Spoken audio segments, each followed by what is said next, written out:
Hello friends, my name is Dr. Priyanka and today we will discuss about the translation process. तो जो translation process होती है वो होता है प्रोटीन सिंथेसिस। इससे पहले के लेक्चर्स में हम डिस्कस कर चुके हैं about the DNA replication and then transcription, then post transcriptional modification. और आज जो हम डिस्कस करने जा रहे हैं वो हम ट्रांसलेशन प्रोसेस के बारे में डिस्कस करने जा रहे हैं। तो पहले भी मैंने बताया है कि जब डीएनए की जो जेनेटिक इन्फॉर्मेशन होती है उसके अंदर वो ट्रांसफ़र होती है आरएनए को, और आरएनए के बाद कुछ मॉडिफिकेशंस होती हैं जिससे हमारा मैच्योर आरएनए बनता है एंड देन फिर हमारे पास जो है प्रोटीन बनता है। तो इस प्रोसेस को हम बोलते हैं ट्रांसलेशन, यानी आरएनए से प्रोटीन बनने की सिंथेसिस को हम ट्रांसलेशन बोलते हैं। बट क्योंकि जो ट्रांसलेशन होता है ना, इसमें प्रोटीन बन रहा है और ये दोनों प्रोसेसेस, मतलब ये जो ट्रांसलेशन प्रोसेस है ये दोनों में ही होती है, प्रोकैरियोट्स में भी एंड यूकैरियोट्स में भी। और ये ऑर्गेनिज्म के फंक्शन के लिए रिस्पॉन्सिबल होते हैं प्रोटीन्स, जैसे कि हाइट के लिए, कलर क्या होगा, या अदर फंक्शंस जैसे कि। तो प्रोटीन इसलिए इम्पॉर्टेंट होता है और आज हम इसी प्रोसेस को डिस्कस करने जा रहे हैं, ट्रांसलेशन को कैसे जो है ये यूकैरियोट्स एंड प्रोकैरियोट्स में वेरी करती है, क्या क्या इसके बेसिक स्टेप्स होते हैं। तो आइए आज का जो टॉपिक है ट्रांसलेशन वो हम स्टार्ट करते हैं। जो ट्रांसलेशन है इसमें होता क्या है, जो कंपोनेंट्स हैं ट्रांसलेशन के, यानी ट्रांसलेशन मैंने अभी बताया कि आरएनए से प्रोटीन बनने की सिंथेसिस को ही हम ट्रांसलेशन प्रोसेस बोलते हैं। और इसके जो डिफरेंट कंपोनेंट्स हैं, क्या क्या रिक्वायरमेंट होती हैं यानी कि ड्यूरिंग द ट्रांसलेशन। तो टीआरएनए जो है it is a type of RNS and ये क्या होता है, ये structure and amino acid compositions provide करता है। देन राइबोसोम दोनों इन्वॉल्व होते हैं क्योंकि ये दोनों ही प्रोसेस में इन्वॉल्व होती है। दोनों ही ऑर्गेनिजम्स में प्रोकैरियोटिक राइबोसोम्स होंगे एंड यूकैरियोटिक राइबोसोम्स होंगे। देन आपका एमआरएनए होता है। एमआरएनए जो होता है वो आपका इंफॉर्मेशन लेकर के जाता है। तो ये सारी इंफॉर्मेशन होती है। उसके अलावा सबसे पहला जो हमारा पास स्टेप होता है वो होता है कि अमाइनो एसिड की एक्टिवेशन होना, क्योंकि जो अमाइनो एसिड्स होते हैं अभी वो इनएक्टिव फॉर्म में होते हैं, उन्हें एक्टिवेट करना पड़ता है। देन टीआरएनए की लोडिंग होती है और एक रिएक्शन होती है अमाइनो एसाइलेशन रिएक्शन। तो वो पहला स्टेप होता है इनिशिएशन में। प्रोटीन सिंथेसिस इन प्रोकैरियोट्स में जो होता है उसके अंदर इनिशिएशन कॉम्प्लेक्स एक तो रिक्वायर्ड होता है, इनिशिएशन फैक्टर चाहिए होते हैं। इसके अलावा एलोंगेशन होगी, ट्रांसलोकेशन होगा, देन टर्मिनेशन होती है एंड उसके बाद जो है अलग अलग एंटीबायोटिक होती हैं जो कि इसकी सिंथेसिस को इनहिबिट करते हैं। अगर हम यूकैरियोटिक ट्रांसलेशन की बात करें तो यहाँ पे भी कुछ इनिशिएशन फैक्टर चाहिए होते हैं और इसके अलावा जो है एक डिप्थीरिया टॉक्सिन होती है जो कि इनहिबिट करती है यूकैरियोट्स के प्रोटीन सिंथेसिस को। तो अमाइनो एसिड एक्टिवेशन जो होती है, जो ट्रांसलेशन है इसकी डेफिनेशन दी गई है कि ये वो प्रोसेस होती है जहाँ पे जो एमआरएनए के अंदर 3 बेसेस होते हैं, उनका जो ग्रुप होता है वो एक स्पेसिफिक सीक्वेंस देता है अमाइनो एसिड का जब प्रोटीन की सिंथेसिस हो रही होती है। तो उसी के प्रोसेस को हम क्या बोलते हैं, ट्रांसलेशन। इसका मतलब क्या हुआ कि जो हमारा प्रोटीन होता है ना, एक प्रोटीन वो 3 बेसिस से मिल करके बना होता है। 3 अमाइनो मतलब उसके अंदर जो बेसिस होंगे ना वो एक सीक्वेंस ऑफ अमाइनो एसिड्स होते हैं। तो इस तरह से प्रोटीन बनता है। जो प्रोसेस होती है वो साइटोसोल में होती है और यहाँ पे प्रोटीन सिंथेसाइजिंग यूनिट यानी कि राइबोसोम की नीड होती है, एमआरएनए चाहिए होता है, टीआरएनए की रिक्वायरमेंट होती है, अमाइनो एसिड्स चाहिए होते हैं, अमाइनो एसिड आरएनए सिंथेटेज, और इसके अलावा भी अदर प्रोटीन। ये जो सिंथेटेज है ये नाम से पता चल रहा है, जिसके पीछे भी एज लगा होता है, इट मीन्स कि वो एंजाइम है। अब हम सेंट्रल डोग्मा पे आ जाते हैं। जैसे मैंने स्टार्टिंग में भी बताया था एक बार डीएनए रेप्लिकेशन जब हम टॉपिक कर रहे थे तब, तो ऊपर जो है वो दिया हुआ है डीएनए के सीक्वेंसेस। अब यहाँ पे ट्रांसक्रिप्शन हुई तो हमारा एमआरएनए बना। एमआरएनए में जो इन्फॉर्मेशन थी वो ट्रांसलेशन हो करके प्रोटीन बना दिया उन्होंने। देखिए एयूजी मिथ्योनिन अमाइनो एसिड को कोड करता है, सीसीयू प्रोलीन को कोड कर रहा है, एजीजी आर्जिनिन को कोड कर रहा है। तो ये 3 बेसिस का जो है पूरा सीक्वेंस है और ये किसी न किसी प्रोटीन को कोड कर रहे हैं, और इसी प्रोसेस को हम क्या बोलते हैं, mRNA से प्रोटीन बनने की प्रोसेस को ट्रांसलेशन। और ये पूरा जो है सेंट्रल डोग्मा होता है। अब इसमें देखिए, इस प्रोसेस में दिखाया हुआ है कि ट्रांसक्रिप्शन जो हुई, पहले डीएनए था डबल स्ट्रैंड, उसकी एमआरएनए में हुई यानी सिंगल स्ट्रैंड बना। फिर ये राइबोसोम की दोनों सब यूनिट है, स्मॉल एंड जो है लार्जेस्ट सब यूनिट, और ट्रांसलेशन हुई तो फिर हमारे पास क्या बन गया, प्रोटीन बन गया। प्रोटीन सिंथेसिस के लिए क्या कंपोनेंट्स होते हैं, वो होते हैं एमआरएनए, राइबोसोम की नीड होती है, 20 अमाइनो एसिड्स चाहिए होते हैं क्योंकि 20 अमाइनो एसिड से मिलकर ही प्रोटीन बने होते हैं। टीआरएनए, मैग्नीशियम आयन की रिक्वायरमेंट होती है। इसके अलावा amino acid tRNA synthetase 1 and 2 की रिक्वायरमेंट होती है। और 3 स्टेप्स होते हैं, इनिशिएशन, इलोंगेशन एंड टर्मिनेशन। इनको करने के लिए तीनों जो है अलग अलग फैक्टर्स की रिक्वायरमेंट होती है। अभी टीआरएनए का स्ट्रक्चर दिखाया हुआ है क्योंकि टीआरएनए जो है वो अमाइनो एसिड सिंथेसिस में रिक्वायरमेंट है उसकी। तो यहाँ पे क्या होता है, देखिए CCA 3 प्राइम हाइड्रोक्सिल ग्रुप पे लगा हुआ है।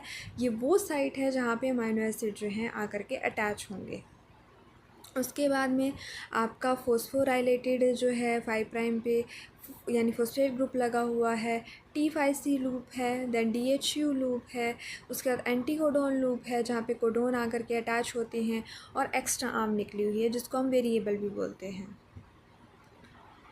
यहाँ पे जो 3 प्राइम एंड है, मैंने पहले भी बताया कि यहाँ पे अमाइनो एसिड आकर के अटैच होते हैं। तो ये देखिए, यहाँ पे एक एग्जांपल दिखाया हुआ है कि सीरीन जो अमाइनो एसिड था वो आकर के यहाँ अटैच हो गया।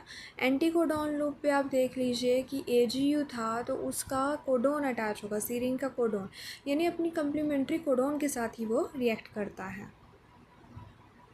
फिर राइबोसोम क्या होते हैं, ये मैक्रोमोलिकुलर कॉम्प्लेक्स होते हैं जो प्रोटीन बनाने में हेल्प कर रहे होते हैं। जो साइट्स होती हैं, ये साइट होती हैं जहाँ प्रोटीन सिंथेसिस होती है। इसके अंदर 2 सब यूनिट होती हैं। अगर हम परसेंटेज की बात करें तो प्रोटीन एंड RNA से मिलकर के राइबोसोम बना होता है, और इसमें 30 to 40% प्रोटीन होता है एंड 60 to 70% rRNA होता है। इसके अंदर 2 सब यूनिट होती हैं, दोनों में ही, प्रोकैरियोट में भी एंड यूकैरियोट में भी। एक लार्जर होती है, एक स्मॉलर होती है।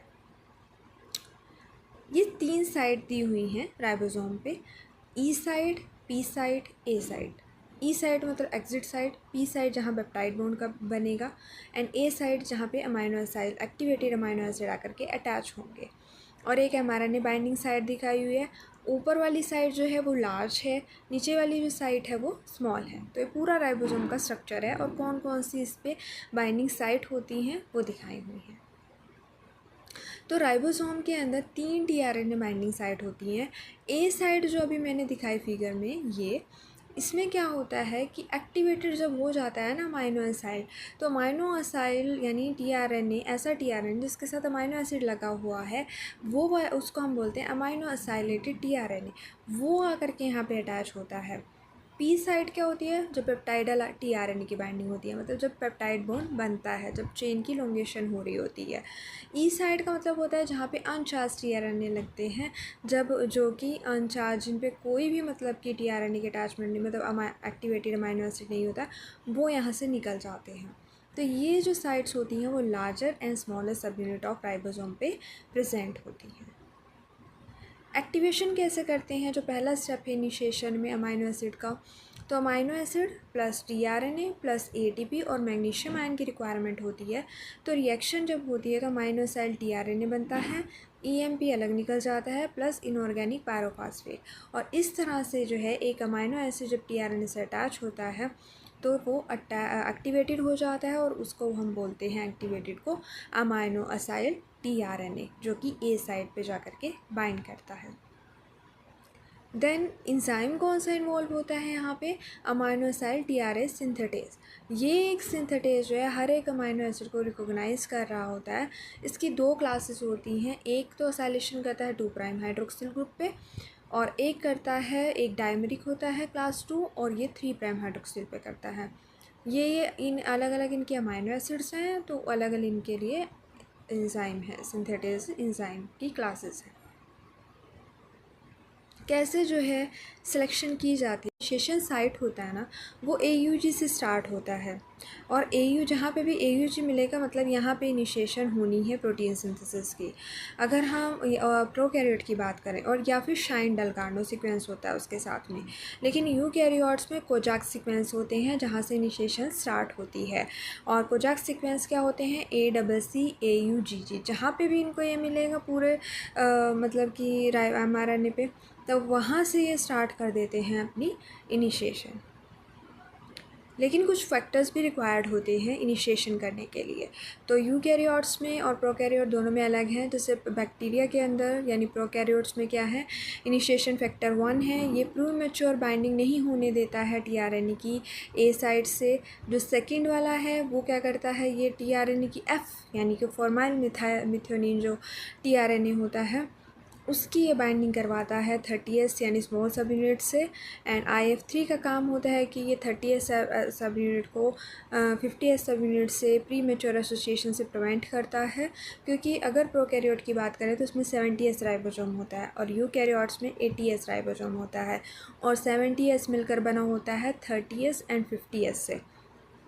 एंड 6 जो हमारा 80S होता है वो किससे मिलकर बना होता है, 60 एंड 40S से।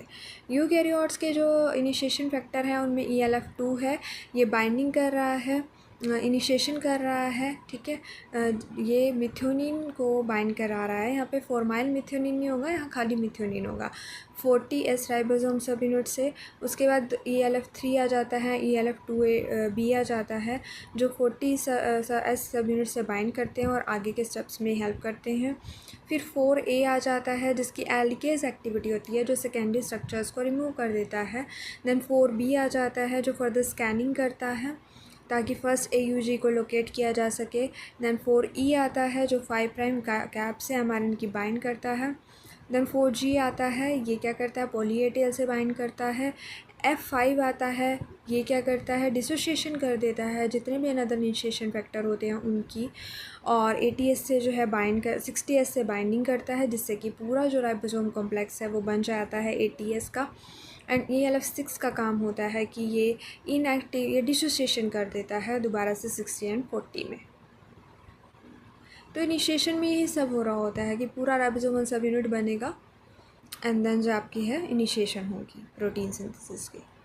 अब इलोंगेशन में तो वही होता है कि पेप्टाइड बॉन्ड बनेगा, वो P साइड पे आएगा, बट टर्मिनेशन रीजन होता है जहाँ पे उनको स्टॉप कोडॉन मिलते हैं। अब ये स्टॉप कोडॉन होते हैं 3, UAA, UAG, UGA। इन तीनों में से कहीं पे भी कुछ भी मिलता है तो स्टॉप हो जाती है पूरी जो पॉलीपेप्टाइड चेन सिंथेसिस है, क्योंकि इसको रोकना भी तो पड़ेगा ना, कंटिन्यूस तो वो बन नहीं सकते प्रोटीन्स, तो उनको रोकने के लिए स्टॉप कोडॉन होते हैं। तो जहाँ पे भी जिस भी रीजन में उनको स्टॉप कोडॉन मिलेंगे वो वहाँ पे ही प्रोटीन सिंथेसिस को टर्मिनेट कर देंगे।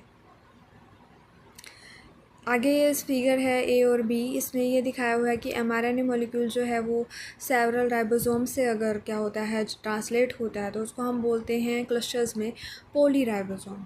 और इस फिगर में इस माइक्रोग्राफ बोलते हैं हम इसको, इसमें दिखाया हुआ है एक लार्ज पॉलीराइबोसोम प्रोकैरियोटिक सेल्स के अंदर। यूकैरियोट ट्रांसलेशन में मैंने इनिशिएशन फैक्टर बता ही दिए हैं। इसमें भी जो है 4 फेसेस होते हैं। एक्टिवेशन होता है पहले अमाइनो एसिड का, बिल्कुल प्रोकैरियोट की तरह, बट सिर्फ इतना डिफरेंस है कि वहाँ फॉर्माइल मिथ्योनिन होता है, यूकैरियोट्स में मिथ्योनिन होता है। इनिशिएशन बिल्कुल सिंपल होती है लेकिन इनिशिएशन फैक्टर्स ज़्यादा होते हैं इसमें। इलोंगेशन भी बिल्कुल सिमिलर होती है, टर्मिनेशन सिमिलर होती है बट सिंपल होती है प्रोकैरियोट से, क्योंकि यहाँ एक ही रिलीजिंग फैक्टर की रिक्वायरमेंट होती है। तो इलोंगेशन एंड जो टर्मिनेशन फेसेस हैं प्रोकैरियोट से ही सिमिलर होते हैं इसके, सिर्फ एक कि यहाँ पे एक ही रिलीजिंग जो फैक्टर होता है वही चाहिए होता है रिलीज़ करने के लिए, टर्मिनेट करने के लिए प्रोसेस को, जबकि उसमें 3 रिलीजिंग फैक्टर चाहिए होते हैं। एक UA को देखेगा, एक UAG को रिकोगनाइज़ करेगा, एक UGA को रिकोगनाइज़ करेगा, तो इसलिए यहाँ पे 3 चाहिए होते हैं। अब इनहिबिटर, जो इनहिबिटर्स हैं ये प्रोटीन सिंथेसिस को इनहिबिट करते हैं। तो इनहिबिटर कौन कौन से हैं, पहला है क्लोराम्फेनिकोल, एंटीबायोटिक है। पेप्टाइडल ट्रांसफरेज जो होता है, पेप्टाइड बॉन्ड बनाता है जो, उसको इनहिबिट करते हैं प्रोकैरियोट के लास्ट सब यूनिट पे। साइक्लोहेक्सामाइड का काम होता है पेप्टाइडल ट्रांसफरेज को यूकैरियोट की लास्ट सब यूनिट पे इनहिबिट करना। एरिथ्रोमाइसिन का काम होता है ट्रांसलोकेशन जो होती है ना, कि ए से मतलब पी साइड पे जाना और पी से फिर ई साइड पे जाना, उसको ये इनहिबिट करते हैं।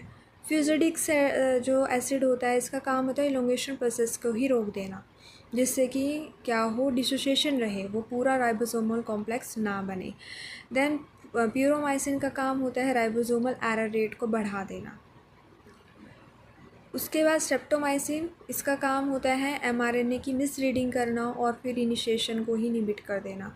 टेट्रासाइक्लिन का काम होता है अमाइनो एसाइल के साथ ये बांड कर जाते हैं और पूरा उसको मतलब आगे की प्रोसेसेस को रोक देते हैं। अब आता है डिप्थीरिया टॉक्सिन। अब ये डिप्थीरिया क्या होता है, ये बैक्टीरिया की वजह से इन्फेक्शन होता है, कॉर्निबैक्टीरियम डिप्थीरिया। और ये डिप्थीरिया टॉक्सिन मोनोमरिक प्रोटीन होती है जिसमें 535 अमाइनो एसिड होते हैं और ये लीथल इफेक्ट प्रोड्यूस करता है। ये वाला पार्ट डिप्थीरिया टॉक्सिन क्या करते हैं, यूकैरियोट्स में मेनली जो है प्रोटीन सिंथेसिस को इनहिबिट करते हैं और ये इलोंगेशन फैक्टर जो होता है EF2 उसके साथ उनको इनएक्टिवेट करते हैं, जिससे कि आगे की जो प्रोसेस है प्रोटीन सिंथेसिस की वो रुक जाती है। डिप्थीरिया टॉक्सिन ADP राइबोसाइलेशन भी करते हैं और इस तरह से इलोंगेशन फैक्टर को इनएक्टिवेट करते हैं और इस तरह से डिप्थीरिया जो है वो प्रोटीन सिंथेसिस को इनहिबिट कर रही होती है। तो आज का जो हमारा टॉपिक है ट्रांसलेशन का, वो यहीं पे ख़त्म होता है। आई होप आपको मेरी ये वीडियो पसंद आई होगी। अगर आपको पसंद आई है तो प्लीज़ लाइक एंड सब्सक्राइब कर दीजिएगा मेरे चैनल को। Thank you.